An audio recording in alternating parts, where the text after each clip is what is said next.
ಶ್ರೀ ಓರಮ್ಮ ದೇವಸ್ಥಾನದಲ್ಲಿ ಅಖಂಡ ಭಜನೆ ಸಮಾಪ್ತಿ.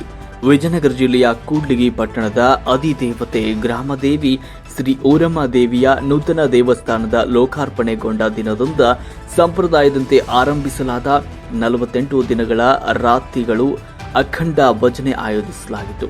ಶ್ರೀ ಓರಮ್ಮ ದೇವಿ ದೇವಸ್ಥಾನದ ಸನ್ನಿಧಾನದಲ್ಲಿ ಸ್ಥಳೀಯ ಭಜನಾ ತಂಡಗಳ ಸಹಯೋಗ ಹಾಗೂ ದೇವಸ್ಥಾನದ ಸೇವಾ ಮಂಡಳಿಯಿಂದ ಅಂದಿನಿಂದ ನಿರಂತರವಾಗಿ 48 ದಿನಗಳ ಕಾಲ ಪ್ರತಿದಿನ ರಾತ್ರಿ ಸಮಯದಲ್ಲಿ 8 ಗಂಟೆ 30ರಿಂದ 10 ಗಂಟೆ 30ರವರೆಗೆ ದೇವರ ಸ್ತೋತ್ರಗಳನ್ನು ಭಜನಾ ಕಲಾವಿದರು ಹಾಡ್ತಾ ಇದ್ರು.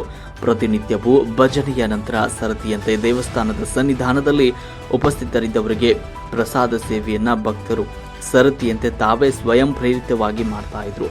ಇದು ಸತತವಾಗಿ ಪ್ರತಿದಿನವೂ ರಾತ್ರಿ ಜರುಗಿದ್ದು ಅಖಂಡ ಭಜನೆಗೆ ಡಿಸೆಂಬರ್ 24 ಬುಧವಾರದಂದು 48ನೇ ದಿನಗಳನ್ನು ಪೂರೈಸಿದೆ.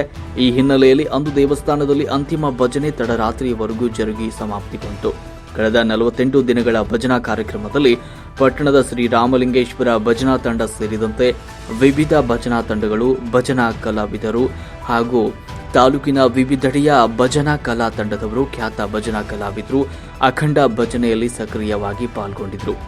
ಅಂತಿಮ ದಿನದಂದು ಎಲ್ಲ ಭಜನಾ ಕಲಾವಿದರಿಗೆ ಮತ್ತು ದೇವಸ್ಥಾನದ ಎಲ್ಲ ಸೇವಾಕರ್ತರಿಗೆ ಪಟ್ಟಣದ ಜಂಗಮ ಸಮುದಾಯದ ಹಿರಿಯರು ಹಾಗೂ ದೇವಸ್ಥಾನದ ಆಯಗಾರ ಪ್ರಮುಖರಾದ ಕೂಡ್ಲಿಗಿ ಹಿರೇಮಠದ ಚಿದಾನಂದ ಸ್ವಾಮೀಜಿಯವರ ನೇತೃತ್ವದಲ್ಲಿ ದೇವಸ್ಥಾನದ ಆಯಗಾರರು ಸೇವಾಕರ್ತರನ್ನು ಸನ್ಮಾನಿಸಿ ಗೌರವಿಸಿದರು.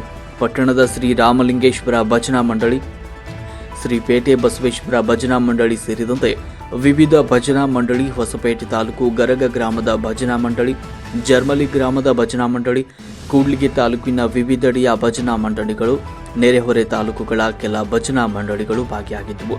ತಡರಾತ್ರಿಯವರೆಗೂ ಜರುಗಿದ ಅಂತಿಮ ದಿನದ ಭಜನಾ ಸೇವಾ ಕಾರ್ಯಕ್ರಮದ ಸಂದರ್ಭದಲ್ಲಿ ಕೂಡ್ಲಿಗಿ ಪಟ್ಟಣದ ನಾಗರಿಕರು, ಶ್ರೀ ಓರಮ್ಮ ದೇವಿ ದೇವಸ್ಥಾನದ ಸೇವಾ ಹಾಗೂ ಭಕ್ತ ಮಂಡಳಿ, ಕೋಟೆಯ ವಾಲ್ಮೀಕಿ ಸಮಾಜದ ಯುವಕರು, ಹಿರಿಯರು, ಮಹಿಳೆಯರು, ಮಕ್ಕಳು, ವೃದ್ಧರಾದಿಯಾಗಿ ನೂರಾರು ಭಕ್ತರು ಶ್ರೀ ಓರಮ್ಮ ದೇವಿಯ ಅರ್ಚಕರಾದ ಬಡಗೇರ್ ಈರಣ್ಣ, ಬಡಗೇರ್ ನಾಗರಾಜ್, ಗಂಗಮ್ಮನಹಳ್ಳಿ ಉಮೇಶ್, ಬಡಗೇರ್ ವೀರೇಂದ್ರ ಸೇರಿದಂತೆ ಅನೇಕರು ಈ ಸಂದರ್ಭದಲ್ಲಿ ಉಪಸ್ಥಿತರಿದ್ದರು. ವರದಿ ವಿಜಯ ಋಷಭೇಂದ್ರ, ಕೂಡ್ಲಿಗಿ.